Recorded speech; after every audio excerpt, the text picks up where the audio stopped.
నా పేరు రాజు అండి. మా స్వస్థలం సిద్దిపేట జిల్లా వెచ్చరేని గ్రామం.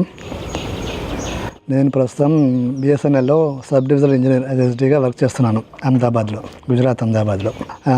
నా ఫస్ట్ పోస్టింగ్ వచ్చేసి అస్సాంలో హైలాకండి అని ఒక డిస్ట్రిక్ట్లో ఉంది. అక్కడ నేను దాదాపు 8 years పనిచేశాను. అక్కడ రెగ్యులర్గా టీవీ చూస్తుండేవాడిని. నాకు చిన్నప్పటి నుంచి స్పిరిచువల్ నాలెడ్జ్ దీని మీద తెలుసుకోవాలని బాగా ఇంట్రెస్ట్ ఉండే. బుక్స్ అవి ఇవి బాగా చదివేవాడిని. అందరి సత్సంగ్స్ ప్రోగ్రామ్స్ వినేవాడిని. అన్నీ ఎవరిది వదిలిపెట్టకుండా అన్నీ చూసేవాడిని. ఆ దేవుడు అంటే తెలుసుకోవాలి, ఆత్మ అంటే తెలుసుకోవాలి అనే దాని గురించి. ఆ క్రమంలో అప్పుడు ఈ ఛానల్స్ ఎక్కువ చూసేవాడిని. నేను అస్సాంలో ఉన్నప్పుడు హిందీ ఛానల్స్ ఎక్కువ వచ్చేటి. నేను ఆస్థా ఛానల్ అది చూసేవాడిని. అందులో ఒకరోజు నిరుమా ప్రోగ్రాం చూశాను. నిరుమా ప్రోగ్రాం చూసినప్పుడు చాలా కనెక్ట్ అయిపోయాను నేను. ఓకే, నేను వెతుకుతున్న జ్ఞానం ఇక్కడ ఉంది అన్నట్టుగా నాకు అనిపించింది. అంటే చిన్నప్పటి నుంచి అన్నీ తెలుసుకుంటూ ఉన్నాను, అందరి చదువుతున్నాను, కానీ అదొక చిన్న గ్యాప్ లాగా ఉండింది. కానీ ఆమె సత్సంగ్ విన్నప్పుడు నాకు అది క్లియర్గా నేను ఐఎమ్ సెర్చింగ్ ఫర్ దీనికోసమే నేను వెతుకుతున్నాను అన్నట్టుగా నాకు అది అనిపించింది. ఆ తర్వాత రెగ్యులర్గా ఫాలో అవ్వడం మొదలుపెట్టాను. నేను 2017 మేలో ఇక్కడే గుజరాత్లో హిందీ శిబిర్ అవుతుంది. వీళ్ళ సంస్థ తరపున శిబిర్స్ పెడతా ఉంటారు. హిందీ శిబిర్లో నేను జ్ఞానం తీసుకున్నాను. ఆ జ్ఞానంకు ముందు అంటే నాకు జ్ఞానం తీసుకున్న తర్వాత నెక్స్ట్ డే నుంచి కొంచెం కనిపించింది నాకు. అంటే నేను ఎవరు అనేదానికి ఒక ఉదాహరణ తార్కాణంగా కనిపించింది. అంటే ఆమె ప్యూర్ సోల్ అన్న విషయం నాకు అది అవగతమైంది. అంతకుముందు ఆ థియరిటికల్గా ఉంటుండే. అన్ని బుక్స్ చదవడం వల్ల రామకృష్ణ పరమహంస, వివేకానందవి, రమణ మహర్షివి అన్ని గురువులవి అందరి బోధలు విన్ను ఉన్నాను. కానీ నాకు తెలుసు నేను ఆత్మ అన్న విషయం తెలుసు, కానీ అది అనుభవంలో లేదు. కానీ జ్ఞానం తీసుకున్న వెంటనే అది నాకు కొద్దిగా అదే అనుభవం కలిగింది.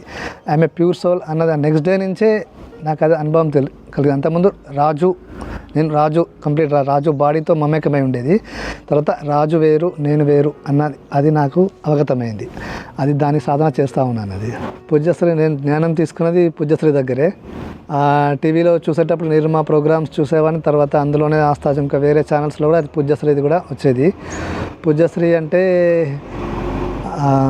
మొత్తం జ్ఞాన భాండాగారం, విజ్ఞానం ఏదైతే ఉందో అది నిరుమా ద్వారా ప్లస్ పూజ్యశ్రీకి చేరింది. అది ఎంత వినయం అంటే పరమ వినయంకు తార్కాణం మన పూజ్యశ్రీ. బుక్స్ అంటే ఫస్ట్ నిరుమా ప్రోగ్రాం చూడడానికి ఏముంటుంది, నేను ఎవరు అనే పుస్తకం నేను దాదా భగవాన్ది గూగుల్ ప్లే స్టోర్లో చదివాను. కానీ నాకు తర్వాత నిరుమా ప్రోగ్రాం కూడా చూస్తూ ఉన్నాను. నాకు రెండు ఒకటే తెలియదు. తర్వాత డీప్గా ఇది నిరుమా స్ప్రింజ్ వింటున్నా కొద్దీ దాదా గురించి చెప్పడం జరిగింది. అంటే ఆ బుక్ నేను ఎవరు బుక్ చదివింది ప్లస్ ఈమె చెప్పేది ఒకటే నా సంస్థ అన్నట్టుగా అప్పుడు అర్థమైపోయింది. వెంటనే నేను దాదా భగవాన్ .org సైట్ ఓపెన్ చేసి చూశాను. అందులో మూల పురుషుడు మన దాదాకు జ్ఞానం ఎట్లా కలిగింది, సూరత్ రైల్వే స్టేషన్లో అదంతా క్లియర్గా వివరించి ఉంది. అది ఆ తర్వాత నిరుమా ఫాలోఅప్ చేస్తున్నారు, దాని తర్వాత దీపక్ భాయ్ ఫాలోఅప్ చేస్తున్నారు అని అది క్లియర్గా ఆ లైన్ తెలుసుకున్నాను నేను. అది యూట్యూబ్లో అంటే మన తెలుగులో కొత్తగా యూట్యూబ్ ఛానల్స్ పెట్టారు. ఆ షార్ట్ వీడియోస్ అవన్నీ కూడా చేస్తూ ఉన్నారు. అంటే మన డైలీ లైఫ్కి కావాల్సిన మనకు అన్ని యొక్క సమాధానాలు దొరికిపోతాయి. చూస్తూ ఉంటే మనకి ఏదో ఒక సందర్భంలో మనకు ఇదేంటి ఎలా డీల్ చేయాలి, వ్యక్తులతోటి ఆఫీస్లో కానీ ఇంట్లో కానీ బయట వ్యక్తులతో కానీ ఎలా డీల్ చేయాలి, ఎటువంటి గొడవ లేకుండా ఎటువంటి భేదం లేకుండా సింపుల్గా అది ఎట్లా డీల్ చేయాలి అనేది ఒక ఆర్ట్ అనేది మనం తెలుసుకుంటాం. ఇది ఒక అంటే మల్టీపర్పస్. మామూలుగా నిత్య జీవితంలో మనం ఎలా బతకాలి, ఎలా ఉండాలి, మన జీవితాన్ని ఎలా సాఫీగా సాగించడానికి ఉపయోగపడుతుంది.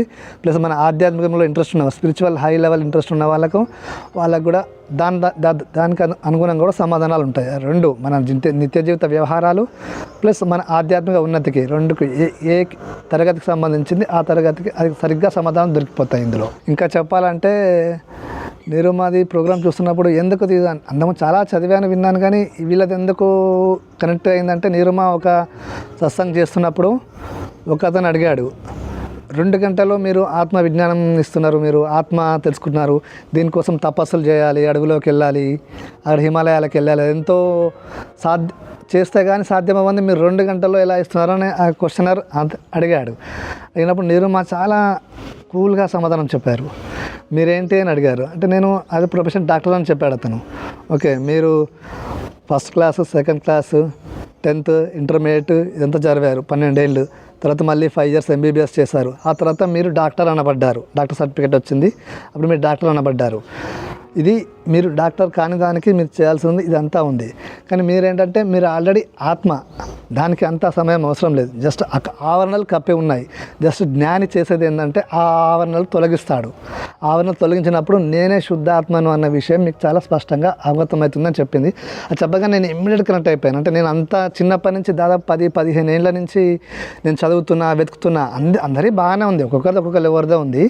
అదేంటే ఇంకా ఉంది ఏదో ఉంది, నాకు తృప్తి లేదు, నాకు తృప్తి మాత్రం లేదు, ఇంకా ఉంది ఏదో ఉండాలి కదా, ఇంకా ఇది కంప్లీట్ ఆత్మ గురించి ఎవరు చెప్తారు అన్నట్టుగా అది ఉన్నప్పుడు ఈ సమాధానం నాకు క్లిక్ అయిపోయింది.